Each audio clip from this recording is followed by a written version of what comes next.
सर्वमंगल मांगल्ये शिवे सर्वार्थ साधिके शरण्ये त्र्यंबके गौरी नारायणी नमोस्तुते नारायणी नमोस्तुते। जय हो अन्नपूर्णा माता की। राधे राधे सभी दोस्तों को। मैं आशु उम्मीद करता हूँ सभी भक्तजन बढ़िया होंगे। दोस्तों, मार्गशीर्ष का महीना जिसे अगन मास भी कहा जाता है, उस महीने की पूर्णिमा तिथि को अन्नपूर्णा जयंती मनाई जाती है और कहा जाता है कोई भी भक्तजन, जो भी मनुष्य इस दिन विधि विधान के साथ प्रेम पूर्वक अगर अन्नपूर्णा माता की पूजा अर्चना करते हैं तो उनके घर में कभी धन्य ध्यान की कमी नहीं रहती। गौरी शंकर की कृपा उन भक्तजनों के ऊपर, उनके घर के ऊपर सदैव बनी रहती है। दोस्तों, आज की इस वीडियो में मैं आप सभी भक्तजनों को अन्नपूर्णा माता के व्रत की कथा सुनाता हूँ। इस कथा को मात्र सुनने से ही भक्तजनों के ऊपर गौरी शंकर की और माँ अन्नपूर्णा की कृपा बनी रहती है।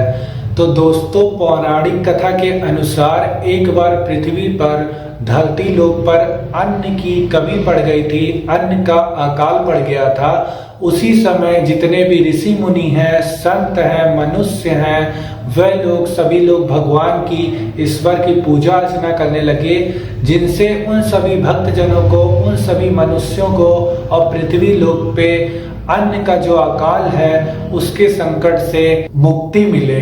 भक्तों की यह पुकार, उनका ये संकट भगवान भोलेनाथ से और माँ गौरा से देखा नहीं गया और उन्होंने सभी भक्तजनों के इस संकट को दूर करने के लिए एक लीला रची। माँ गौरा अन्नपूर्णा का रूप धारण करके पृथ्वी लोक पर आई और भगवान भोलेनाथ एक बिच्छू का रूप धारण करके पृथ्वी लोक पर आए। जब भगवान भोलेनाथ ने माँ अन्नपूर्णा से भिक्षा मांगी तो माँ अन्नपूर्णा ने भोलेनाथ को अन्न दिया। उसी अन्न को भोलेनाथ ने, भगवान शिव शंकर ने पूरे पृथ्वी लोक पर बांटा, सभी मनुष्यों को, सभी संतों को, सभी ऋषियों को बांटा और पृथ्वी लोक पर दोबारा से अन्न हुआ और तब से अन्न की पृथ्वी लोक पर कभी कमी नहीं पड़ी। और उस दिन मार्गशीर्ष की पूर्णिमा तिथि थी और उसी दिन से अन्नपूर्णा जयंती मनाई जाने लगी। और जो भी भक्तजन अन्नपूर्णा जयंती के दिन माँ अन्नपूर्णा की पूजा अर्चना करते हैं, उनके ऊपर सदैव गौरी शंकर की भी कृपा बनी रहती है। तो दोस्तों, हमारे सनातन धर्म में पूजा अर्चना के लिए बहुत ही सरल विधि दे रखी है। प्रातः काल ब्रह्म मुहूर्त में या प्रातः काल सुबह जल्दी उठकर स्नान करें, साफ सुथरे वस्त्रों को धारण करें, घर में, मंदिर में, वह स्थान जहां हम लोग पूजा अर्चना करते हैं उसको साफ सुथरा करें और अपनी पूजा अर्चना को प्रारंभ करें।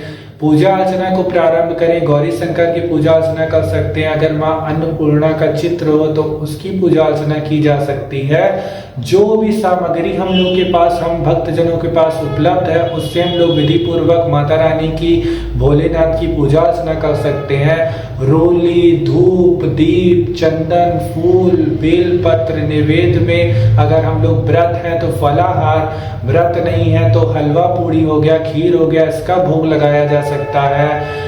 मौसमी फलों का, मिठाई का भोग लगाया जा सकता है। पूजा अर्चना करने के बाद, गौरी शंकर की आरती करने के बाद प्रसाद को ग्रहण करें और फिर अपनी दिनचर्या को प्रारंभ करें। हो सके तो घर की रसोई को साफ सुथरा रखें, घर को साफ सुथरा रखें। घर की रसोई में अगर अन्नपूर्णा माता का चित्र लगा सकते हैं तो लगाएं। यही जानकारी थी दोस्तों जो इस वीडियो के माध्यम से मेरे को आप सभी भक्तजनों को देनी थी। और ऐसा हमारे शास्त्रों में, हमारे सनातन धर्म में कहा गया है कि जो भी भक्तजन अगर प्रेम पूर्वक, पूरी श्रद्धा के साथ ईश्वर की पूजा अर्चना कर रहे हैं तो उनके ऊपर सभी देवी देवताओं की कृपा, सभी भक्तजनों की कृपा सदैव बनी रहती है।